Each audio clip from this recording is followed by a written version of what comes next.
meus amores, muitas vezes não temos poder e nem controle dos nossos atos, não é? Dos nossos pensamentos, dos acontecimentos naturais que estão à nossa volta o tempo todo, viu? Mas um controle todos temos, de como vamos encarar os fatos, de como vamos nos envolver nos fatos, de como vamos reagir aos fatos. Você já parou para pensar? E se você tem uma escolha do positivo ou do negativo, gente, vamos escolher o mais leve, que tal, hein? Porque não temos força para mudar fatos, viu? E sim para encará-los. Então, tente primeiro, né? A primeira forma mais positiva que você puder, porque a situação também vai passar, viu? E a única coisa que eu não passo é o carinho, o respeito, a gratidão que eu tenho por você todos os dias que me acompanha aqui, que fica aqui, ó, grudadinho comigo, viu?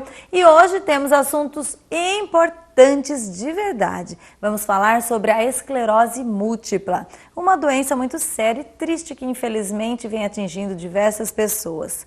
Também vamos falar dos benefícios e a importância da fisioterapia na terceira idade ou melhor idade, como você quiser. Enfim, com exercícios precoces, podemos sim prevenir diversos problemas. E nós fomos, sabe até onde, gente? Lá na Alambique Vanale. Meu Deus, conhecer uma tradicional cachaçaria e ó, com toda a produção dela, muito interessante. Mas fica tranquilo que eu só experimentei algumas, tá? Fica aí que eu quero você grudadinha comigo.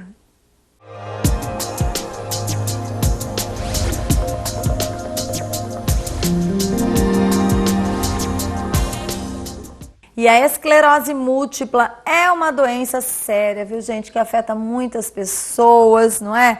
Compromete todo um sistema nervoso. E para este assunto, para a gente entender um pouquinho, né, o que acontece, a causa e como lidar, eu convidei aqui o neurologista Dr. Dario Baldo Júnior. Bem-vindo, é um prazer recebê-lo, doutor. Obrigado. É um prazer mesmo, porque é um assunto tão delicado, não é? Tão... importante para as famílias que tem essa situação dentro de casa, enfim, ou a própria pessoa, né? Agora, o que vem a ser esclerose múltipla? Bom, a esclerose múltipla ela é uma doença, em primeiro lugar, crônica. Ela, na grande maioria das vezes, ela é incurável. Ela é uma doença que afeta o sistema nervoso central, ou seja, mais o encéfalo, o cérebro e a medula espinhal. Ela não compromete os nervos periféricos, né? Tá. E é uma doença desmielinizante, ou seja, nós temos uma perda de uma proteína chamada mielina, que é como se fosse a capa de um fio, que é a capa do nervo, vamos dizer assim, né? E nós vamos perdendo em alguns focos, uma doença que pega todo o sistema nervoso central, mas ela ocorre em placas, em focos de desmielinização, que a gente chama, e isso faz com que a pessoa tenha alguns sinais e sintomas, né? E ela afeta muito mais as mulheres do que os homens. Para variar, né? Mulher sempre tem comprometimento com essas doenças, não é? E mulheres, principalmente, da terceira até a quinta década de vida, ou seja, dos 20 aos 50 anos, vamos colocar no máximo. Olha só. Mas atinge muito mais as mulheres na faixa dos 20 aos 40 anos. Agora, nasce com essa doença ou não? É uma doença adquirida. Adquire? É uma doença chamada autoimune, ou seja, é um comprometimento imunológico. A grosso modo, é como se o próprio sistema imunológico da pessoa atacasse, vamos dizer assim, essa bainha de mielina, né, fazendo com que tenha essa perda dessa proteína, que é essencial para a condução nervosa. Então, a gente não sabe se pode acontecer com a gente, por exemplo? Não tem como saber, não tem nada... tem uma causa específica, um alimento, um modo de viver? Não. Até hoje não se sabe a causa específica. Existem algumas doenças que são similares, né? A esclerose múltipla, inclusive, onde a gente já tem alguma ideia e até comprovado do que acontece, como, por exemplo, algumas reações vacinais, onde nós temos doenças desmielinizantes semelhantes à esclerose múltipla, onde o tratamento já é bem diferente, mas, por exemplo, pós-vacinal, principalmente para doenças virais. Né? E aí, tudo bem, se você falou que é a partir dos 20 anos que isso ocorre, pode acontecer? Pode em acontecer criança, antes, é mais raro. A forma juvenil, que é antes dos 20 anos, não é comum. E acima dos 50 anos também já não é tão comum. E não tem cura?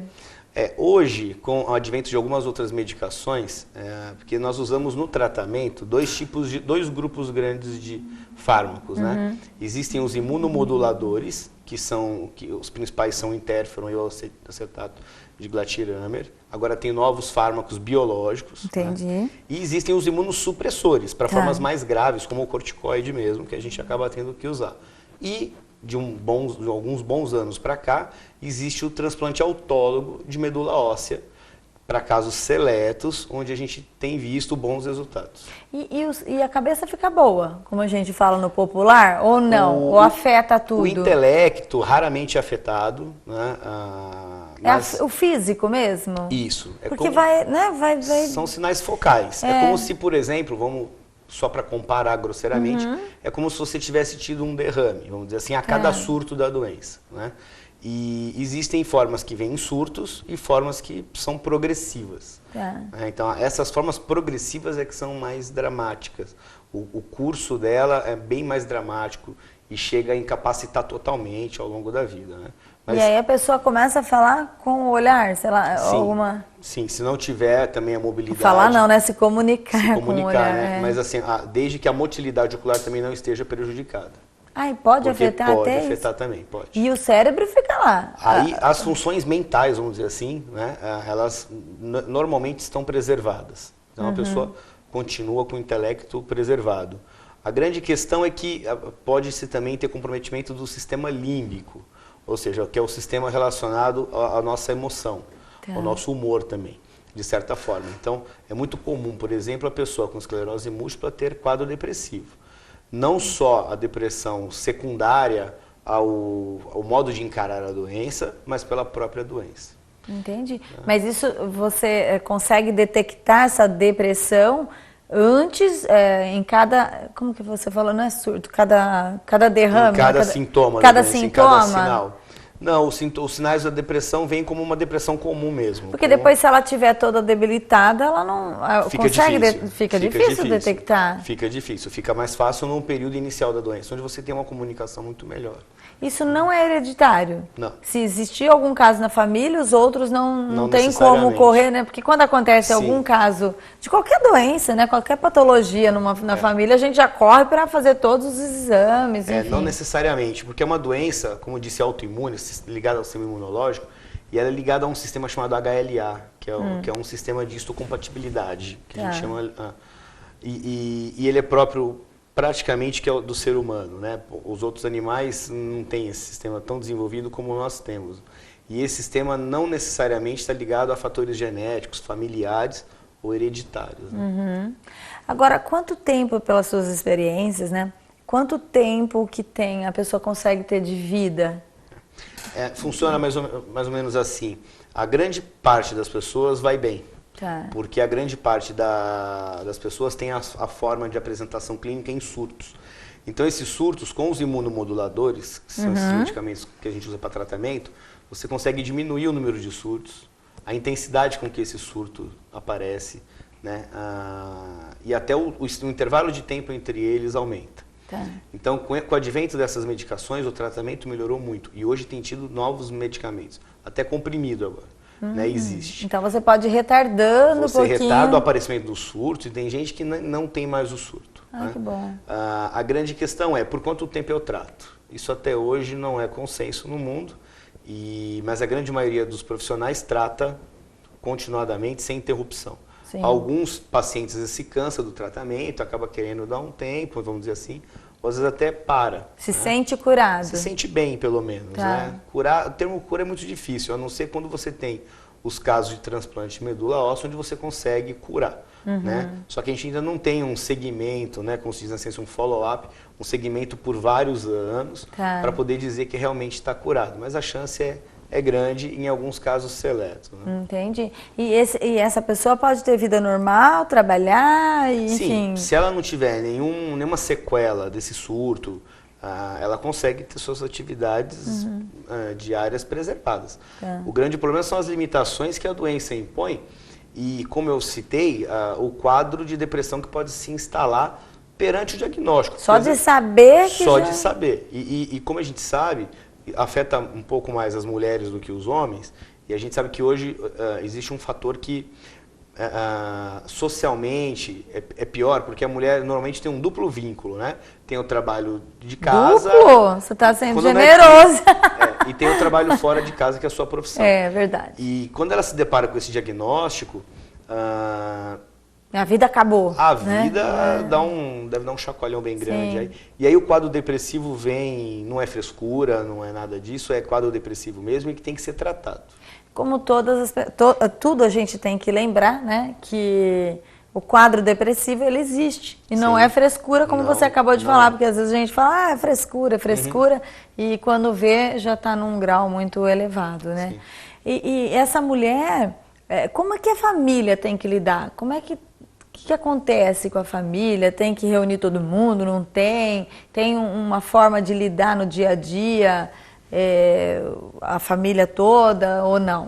Não, aí vai depender do grau de limitação dessa pessoa. Se é uma pessoa que tem pouquíssima limitação, não tem porquê ter tanta ajuda assim, não precisa fazer um rebuliço, né, como se diz. Não há essa necessidade. Tempestade em copo d'água, né? Mais ou menos isso. Mais ou menos isso. E a gente tem percebido, ou pelo menos eu pesquisei dados, que os jovens, está acontecendo muito isso com os jovens e está aumentando esse número, né, de aparecimento de esclerose múltipla. Sempre existiu e agora está mais em evidência, né, ou a gente tem acesso maior às informações, tudo ou não, ou isso está acontecendo de fato? Não, na verdade sempre existiu provavelmente. Hoje nós temos um acesso muito mais fácil a diagnóstico, não só na rede privada como na rede pública. Hoje ressonância magnética, que é o exame que a gente mais utiliza no diagnóstico, hoje qualquer serviço público praticamente tem, e se não tem, ele compra o serviço de alguma outra pessoa, de alguma outra clínica privada que seja. Então, na verdade, hoje a gente faz muito mais diagnóstico, né? E os profissionais estão ficando mais bem preparados para atender esses pacientes, mas mesmo assim o número de pessoas acometidas pela doença ainda é um pouco subestimado. Tá. Tem algum primeiro sintoma que a gente socorre no médico, né? Principalmente no neurologista quando tem algum sintoma, não é? E normalmente vem da dor de cabeça. Tem dor de cabeça, precisa ir no neuro, é assim, não é? Tem algum sintoma que a gente pode ficar alerta, algum alerta para que isso se resolva? Existem alguns alertas que a gente sempre recomenda a pessoa prestar atenção, principalmente quando ela já tem o diagnóstico, a gente orienta melhor ainda, mas para que a gente só tem que tomar o cuidado do alarde, né? Quando você vai falar dos alertas, mas são sintomas parecidos com o derrame, né? Ou seja, o AVC, né, como a gente fala. Inclusive nós estamos na Semana Mundial de Prevenção do AVC. Essa semana amanhã é o Dia Mundial de Prevenção. Então depois você vai dar algumas dicas de como prevenir, mas vamos lá. E a esclerose múltipla, no surto a gente sempre orienta que perda de força de um lado do corpo, algum tipo de paralisia facial, nem todas, né? Aí tem que ter avaliação do médico.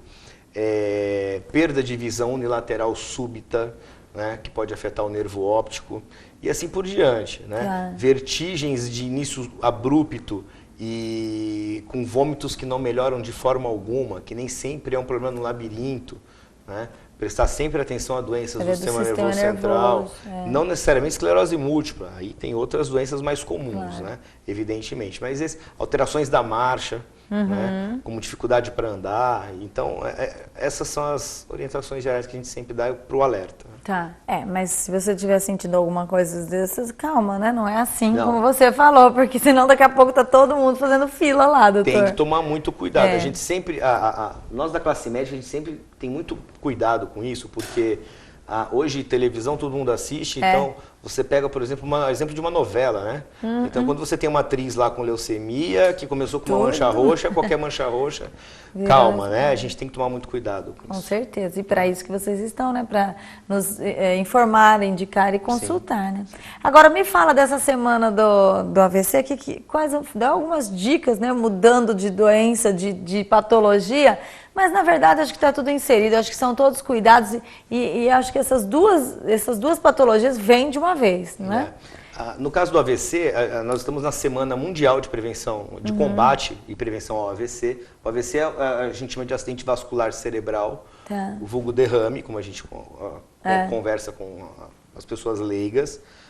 E o foco esse ano da Associação Mundial de Combate a AVC, a Rede Brasil AVC, que é uma ONG que é fundada por neurologista e por pessoas ligadas à área, e a Academia Brasileira de Neurologia desenvolve durante essa semana atividades com universidades, com ONGs, enfim, para a prevenção, né, de trabalho à prevenção. Aqui em Araraquara, o trabalho está sendo feito com a Uniara, com a Faculdade de Medicina, onde eu sou professor, onde nós temos a Liga Acadêmica, formada por alunos de medicina, que é a Liga de Neurologia. Tá. Então, no sábado, dia 1º, durante o período da manhã, eles estarão distribuindo panfletos e fazendo uma campanha na Praça Santa Cruz, ali no centro, né? E no dia 6, que é a semana que vem, que é fora da semana, mas terá uma atividade para os alunos de medicina e alunos de outras áreas das áreas da saúde, com 4 palestras ligadas ao tema. Que bom. Aí é direcionado para os alunos, ou não? Nesse dia 6, só para alunos, só para acadêmicos, né? E esse ano, o foco da prevenção são as mulheres. Porque as mulheres estão cada vez mais sofrendo AVC, é um número mais expressivo, por vários fatores. Acho que a gente tem que diminuir uma atividade, viu, mulheres? Eu tô começando a achar isso. Vamos parar de trabalhar? E ainda mais depois que alguns estudos nos últimos 3 anos já mostraram que o tabagismo entre as mulheres aumentou. No mundo, mais do que em homens, né? No mundo, para você ter uma ideia, o número de fumantes diminuiu, mas entre as mulheres aumentou. Ou seja, há algo errado aí, né, no comportamento. E também relacionado a 2 doenças, que aí também não precisa ter alarde, mas é bom prestar atenção. A depressão hoje já é um fator de risco para AVC também em mulheres, né? Depressão grave principalmente. E as alguns tipos de enxaqueca, não todas. Existe uma enxaqueca que chama migrânia com aura visual, que é um tipo específico, que tem que ser diagnosticado por médico, que também passou a ser já declaradamente, cientificamente comprovado como fator de risco. Então, além de todos os outros fatores, como hipertensão arterial, diabetes, alterações de colesterol e triglicérides, ácido úrico, sedentarismo, obesidade. Então, a campanha de prevenção é aqui para você mude o seu estilo de vida. Porque existem fatores que nós conseguimos modificar e outros não. Com certeza. Os que nós conseguimos modificar são esses. Agora, ser mulher não tem como modificar, história familiar também não, né? Raça, né? Mas os hábitos, né, alimentares, de vida, de atividade física a gente consegue. Infelizmente, a raça negra é mais predisposta, porque são pessoas que tendem a ter mais hipertensão arterial, que é a grande causadora dos AVC. Né? Olha só. É a hipertensão arterial. Entendi. Muito bem, então vamos, né, nos alertarmos, enfim, né, e prevenir. Mas vamos começar então por uma atividade física, uma alimentação, acho que já começa no caminho certo, não é não? Então, muito bem. Doutor, muito obrigada pela sua presença, foi muito esclarecedora, né, para a gente falar da esclerose múltipla. Então não se assuste, né, por isso que nós temos os médicos para nos socorrer, nos atender. Parabéns pela sua profissão, obrigado inclusive. Obrigado. Ai, gente, tem tanta coisa acontecendo no mundo, não é? Então, vamos amar mais, viu? Mas fica aí que a gente volta já já com outro assunto muito importante.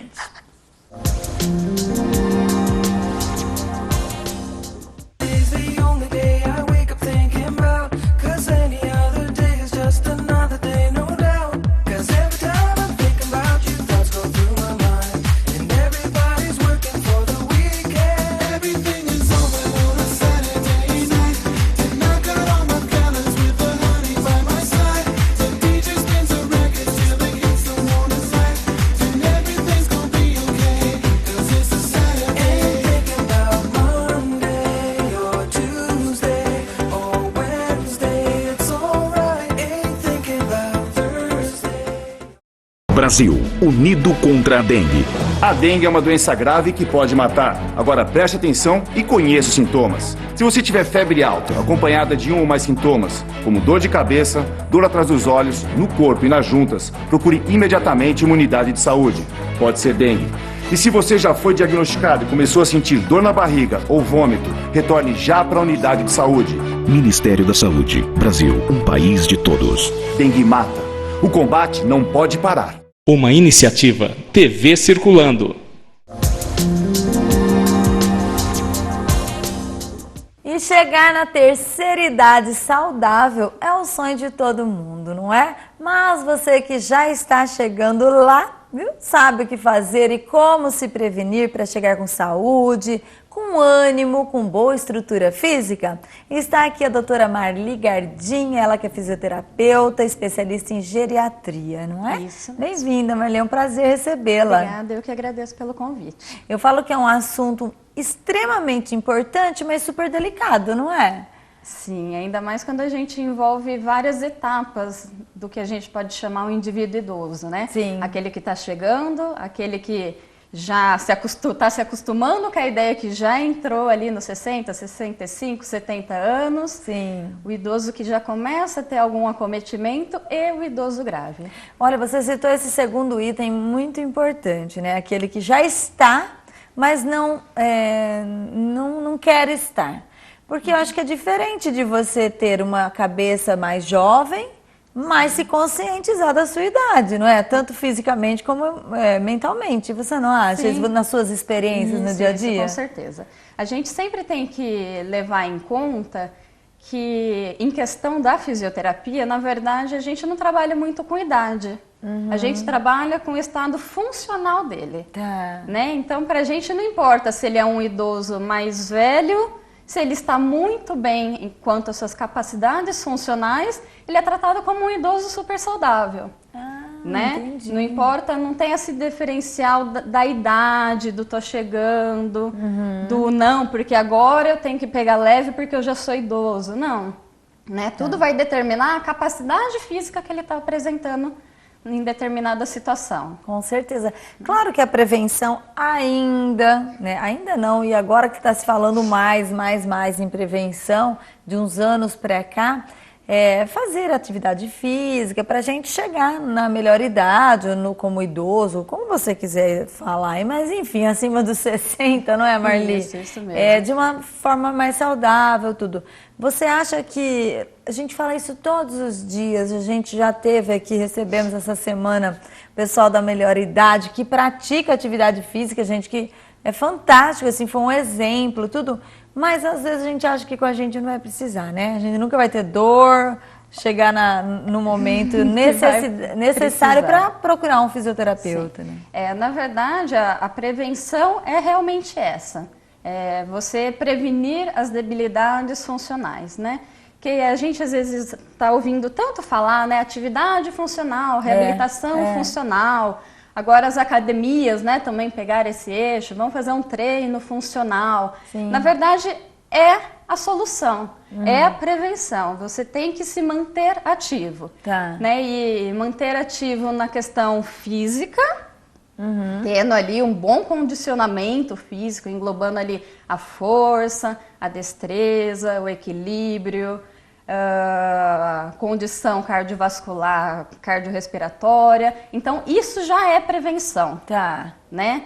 E quando a gente vê que começa a ter algum problema, pode ter certeza que é tudo isso que foi perdido um pouquinho que a gente tem que voltar recuperando. Com certeza. E você acha que mesmo como isso é novo, né? Sim. É novo, tem Ainda gente mais que já essas- está com 60 e pouco, principalmente essa prática de atividade física e da pessoa acreditar que ela pode fazer a caminhada, que ela pode agachar normalmente, porque eu falo que o idoso acho que já está, né, tão Será que ele cansado. cansou um pouquinho? Cansa um pouquinho, ai, deixa os outros pegar, não é? Ai, pede pro neto, pede para a filha, para os filhos, enfim.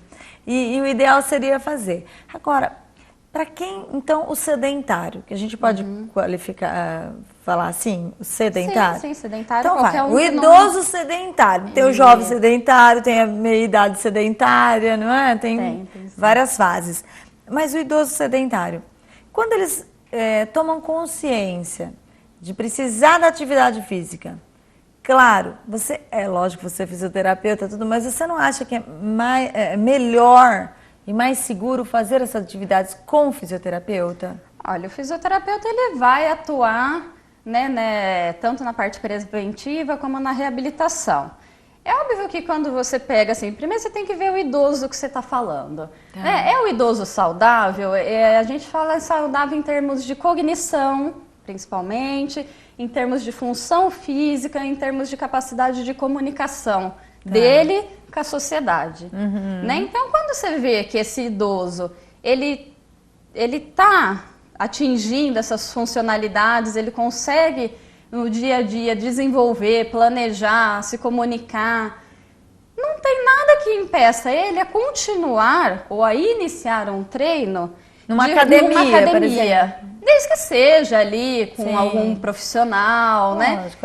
Qualificado, tudo. Nada impede ele, né, de começar esse treino. Acontece que o quê? Às vezes, a pessoa que não tem esse ritmo de treino, ele vai parar na sua mão no momento que ele já sentiu algum acometimento. E quando ele sentiu, você vai ter que consertar tudo, Exatamente. né? Ou não tem conserto. Aí você já entra.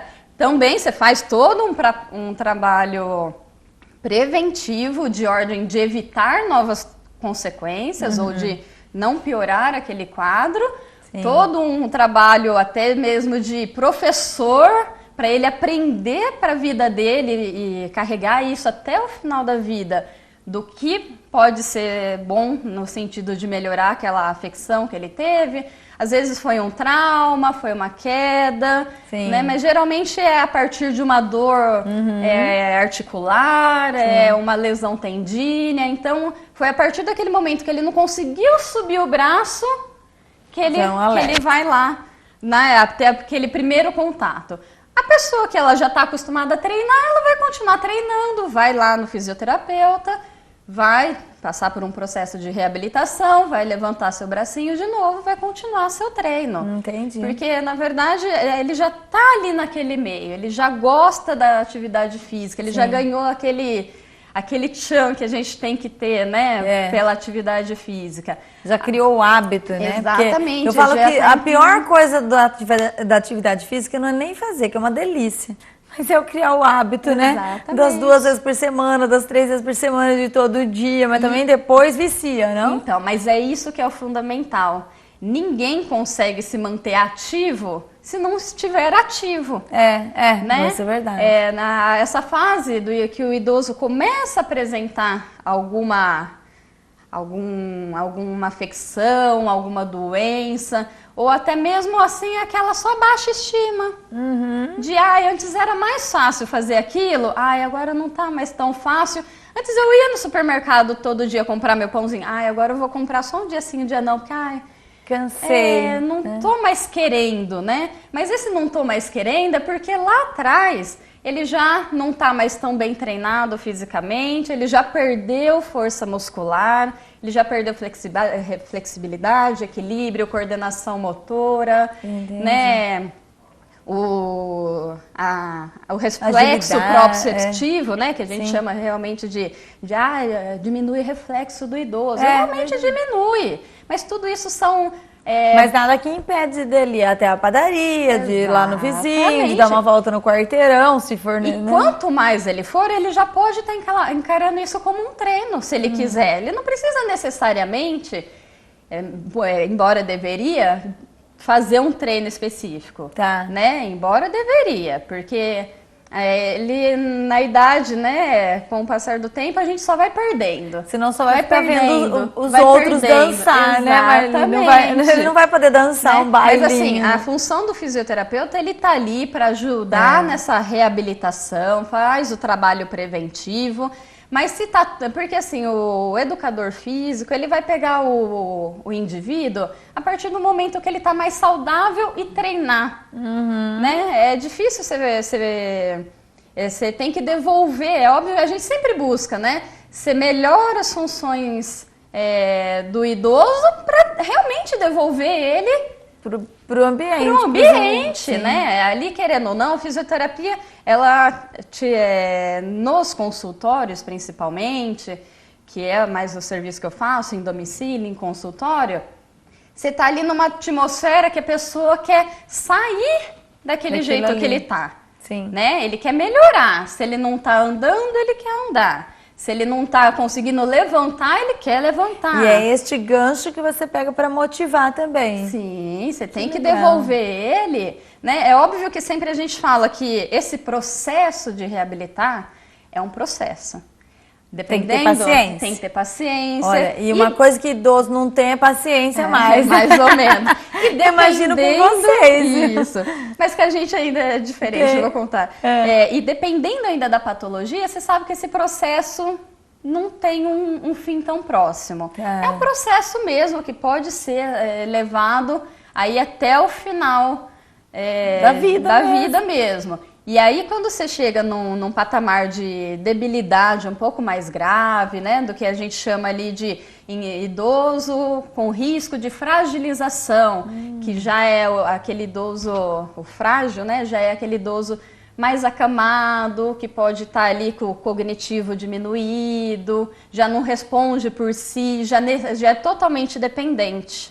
Né? Então, a gente tem que atuar muito mais nessa área do idoso e de risco, porque ele tem o risco de ficar totalmente dependente, ele já pode estar parcialmente dependente, mas para você trazer ele para o saudável é muito mais fácil. Entendi. Porque ele está com vontade, isso, né? E na verdade é isso que ele quer voltar para o lado de cá, ele não quer evoluir para o lado de lá.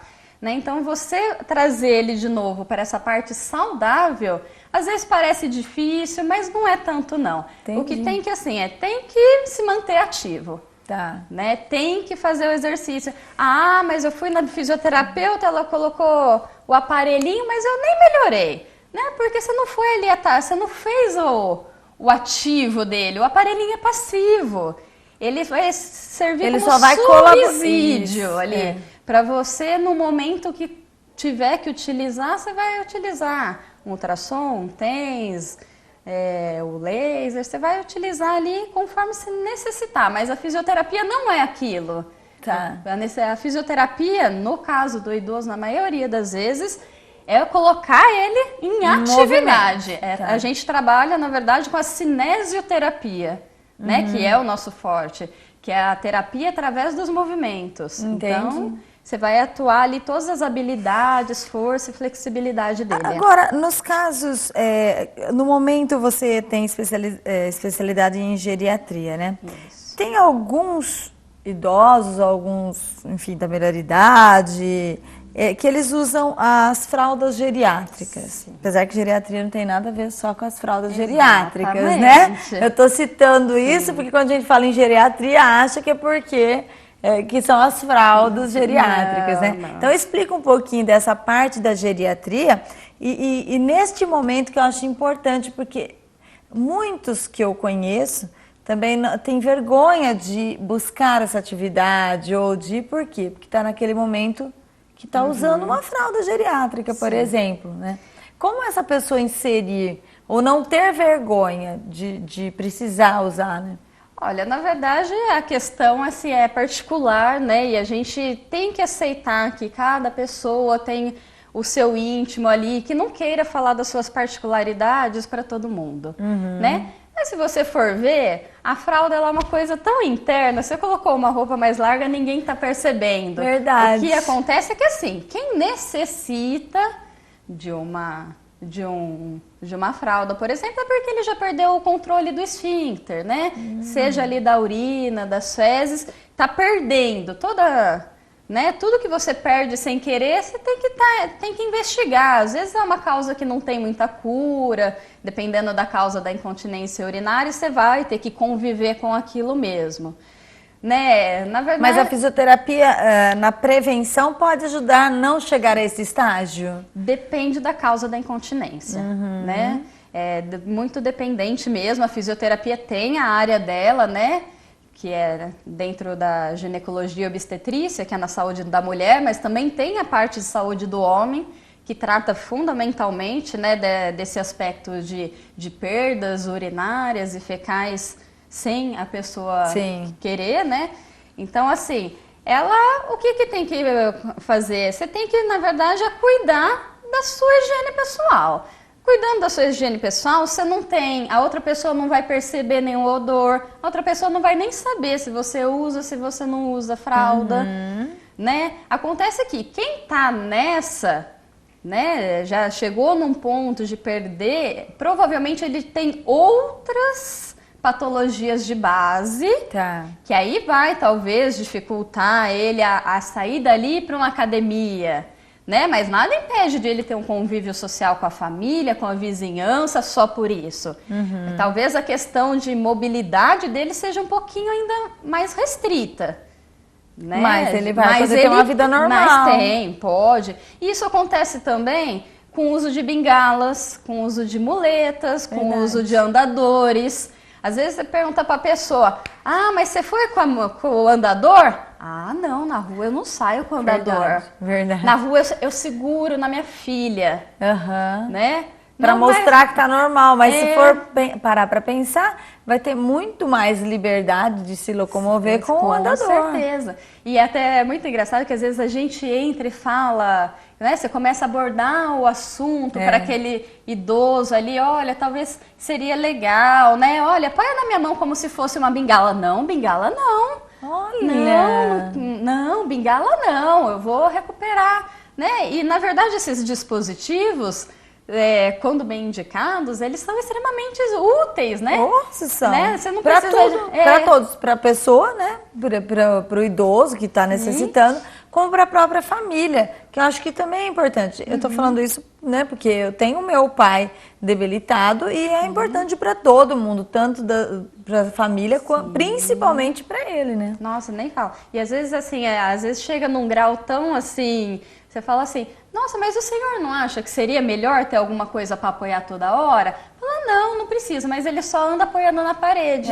Ele só anda onde tem uma cadeira para apoiar. Para ter uma né? segurança. E assim, pra gente que trabalha com exatamente isso, com segurança, prevenções de acometimentos, então o máximo você tem que prevenir a queda, então você tem que prevenir. Com certeza. Agora, essas dicas, dicas comuns, assim, para as pessoas que estão em casa, as pessoas que estão já, né, as crianças de 60 anos, não é? As crianças, porque vira tudo criança, não é? Sim, E criança teimosa, muitas vezes, não é? Dê alguma dica no geral, então, para que elas criem esse hábito de atividade, enfim, para que procure, se tiver mais segurança com o fisioterapeuta, procure o fisioterapeuta, ou então, né, uma própria atividade mesmo, até para se socializar. Não, né? com certeza. E isso é o que a gente mais busca, é ele ter condições de estar inserido ali, não só na família, como em todo o ambiente social. Com certeza. Né? Então, assim, a gente sempre pode falar assim, a primeira dica é se mantenha funcional. Né? Se mantenha bem de saúde, se mantenha forte, se mantenha flexível, se mantenha com um bom equilíbrio, boa coordenação, e para isso você tem que fazer um treino específico. Não adianta, você não vai querer fazer hoje, você tem 55, nos 60 você pode ter que fazer na marra. Você não quer fazer aos 60, iniciar um treino que abranja todas essas habilidades e características fisiológicas, nos 70 você provavelmente vai ter que fazer, porque a partir, na verdade, nós começamos a envelhecer a partir dos 30 anos, né? 27 até ali, né? Quando eu li essa pesquisa eu assustei, né?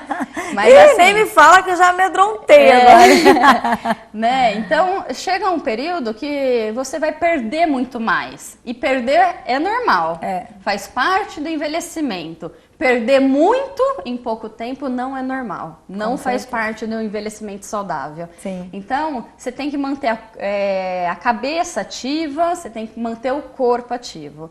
Então, se você tiver um pouquinho mais já debilitado, acha que ainda não vai conseguir entrar numa academia para fazer os exercícios ali junto com todo mundo, procure um treinamento mais reservado, procure um fisioterapeuta se você já tiver alguma outra afecção, né? Com certeza esses profissionais, se você está bem diagnosticado, se você não tem nada que te impeça ali, com certeza você vai conseguir fazer um treino. E o fisioterapeuta, ele também atua desde a parte assim mais crítica do idoso até devolvê-lo funcionalmente para uma academia, né? Até no idoso saudável. Sim. Então, com certeza o fisioterapeuta ele vai ter a habilidade de tratar qualquer estágio que você tiver.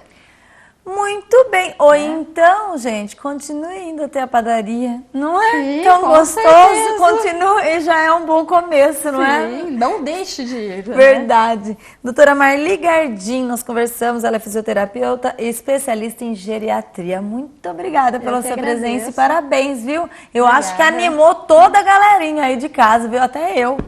Obrigada. Obrigada, viu, Marli? Imagina, eu que agradeço.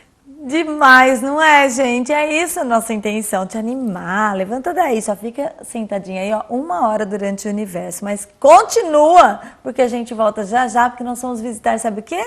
Ai, uma produção de cachaçinhas deliciosa. Experimentei só algumas, você vai ver daqui a pouquinho.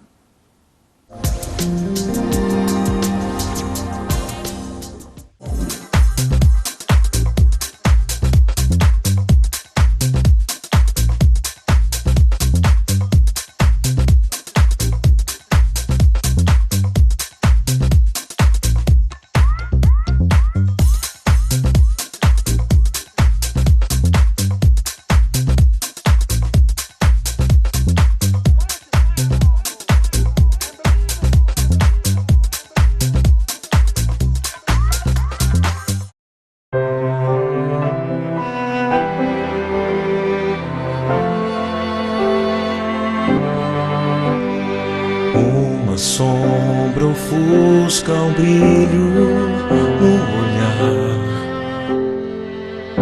uma dor que não quer calar, marcas tão profundas, inocência violada. Basta, isso tem que terminar. Direito de brincar, direito de sonhar, direito ao amor, à esperança, direito de crescer, direito de viver, direito de ser feliz, direito de ser criança,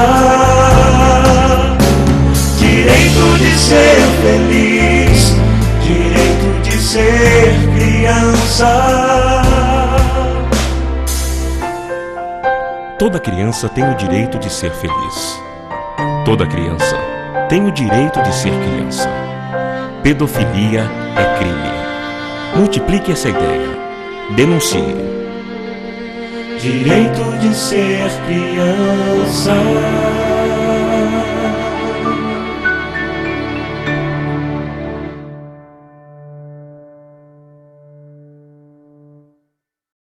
Apoio ACESP, Associação dos Canais Comunitários do Estado de São Paulo. Unidos somos mais fortes.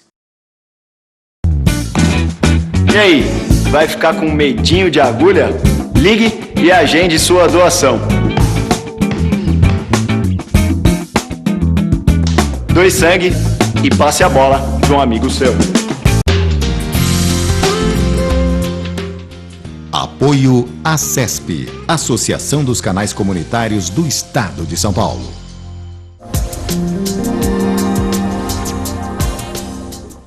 E pra gente encerrar esse universo, gente, eu fui até a Cachaçaria Vanali, olha, de uma família muito tradicional, conhecer o alambique e como é feita toda a produção da cachaça. Vamos ver a matéria?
Muito interessante a produção dessa bebida, né? Que fomenta uma grande fatia de mercado. Então, gente, olha, tudo de bom, sem contar que é uma delícia, não é? Abre um apetite danado, viu? Mas olha, gente, apetite sabe do quê? De todo dia você ficar aí juntinho comigo. Então, 18h15 você vai poder assistir a reapresentação. 8 horas da manhã também estaremos juntinhos. E se preferir, pode acessar o site www.tvcirculando.com.br. Lá tem uma bolinha escrita assim, ó, ao vivo. Clica lá que a gente vai ficar juntinho. E posteriormente você pode nos acompanhar no meu site edifrediani.com.br e aproveita, vai lá e dá um clique para curtir minha página Universo com Edi Frediani. Um beijo mais que delicioso e até amanhã.